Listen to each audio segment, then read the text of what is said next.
دیکھو تو صحیح ذرا خود کو، کیا بن گئے ہو، کیسے جی رہے ہو. یہ تم نہیں ہو سکتے.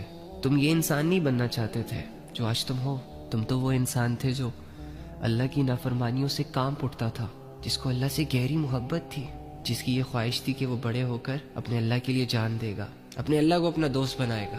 راہ چلتے کوئی ایسی چیز تمہیں نظر آتی جس سے لوگوں کو نقصان پہنچ سکتا تھا، کوئی کانٹا، کوئی نوکیلی چیز، تو تم اسے اپنے ہاتھوں سے ہٹا دیتے تاکہ کسی کو تکلیف نہ پہنچے، نقصان نہ پہنچے. تم تو وہ انسان ہو کہ جس پر جب کوئی ظلم ہوتا تھا تو آسمانوں کو دیکھتا تھا. ہاں میں جانتا ہوں اس وقت اللہ کی پہچان نہیں تھی تمہیں، لیکن پھر بھی تم آسمان کو دیکھ کر یہ سمجھتے تھے کہ میرا ایک رب ہے جو مجھے دیکھ رہا ہے، جسے پتا ہے کہ مجھ پہ ظلم ہوا ہے. یاد کرو وہ دن جب تم اللہ کا نام پڑھ کے سوتے تھے، اللہ کا نام پڑھ کے اٹھتے تھے، کہ جو اللہ کے نام پہ جھوٹ کو بھی سچ مان لیتا تھا. جب کوئی کہتا کہ مجھے اللہ کی قسم ہے میں نے ایسا نہیں کیا، تو تمہارا سارا غصہ ٹھنڈا ہو جاتا تھا. کیا محبت تھی نا. تم تو وہ انسانوں جیسے ہی پیدا ہوئے تو تمہارے کانوں میں جو پہلا نام تمہیں سنوایا گیا وہ اللہ کا تھا، اللہ اکبر اللہ اکبر.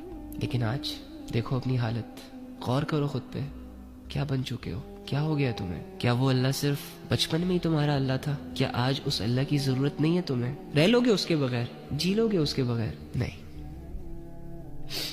جو آج تم ہو تم یہ نہیں ہو سکتے.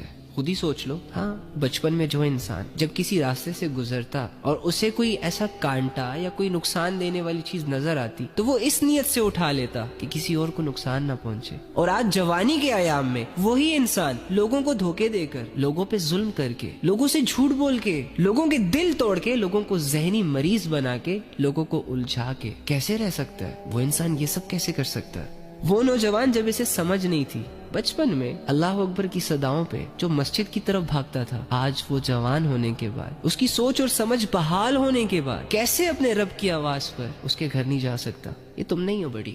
وہ انسان جو کبھی یہ سوچتا تھا کہ جھوٹ نہ بولو، گالی نہ دو، ماں باپ سے اونچی آواز میں بات نہ کرو، اللہ ناراض ہو جائے گا. اور آج وہی انسان 2 باتیں بولنے کے بعد تیسری بات میں گالی کا استعمال کر رہا ہے، جھوٹ سے اپنی دنیا بنا رہا ہے، بے حیائیوں کو کر رہا ہے، اگر کر نہیں رہا تو بے حیائیوں کو دیکھ رہا ہے. دنیا ایسے ہی کرتی ہے، تمہاری اصلیتوں کو غائب کرتی ہے، تمہیں خود سے جدا کرتی ہے، تمہیں تمہارے اصل روپ سے بیگانہ کرتی ہے.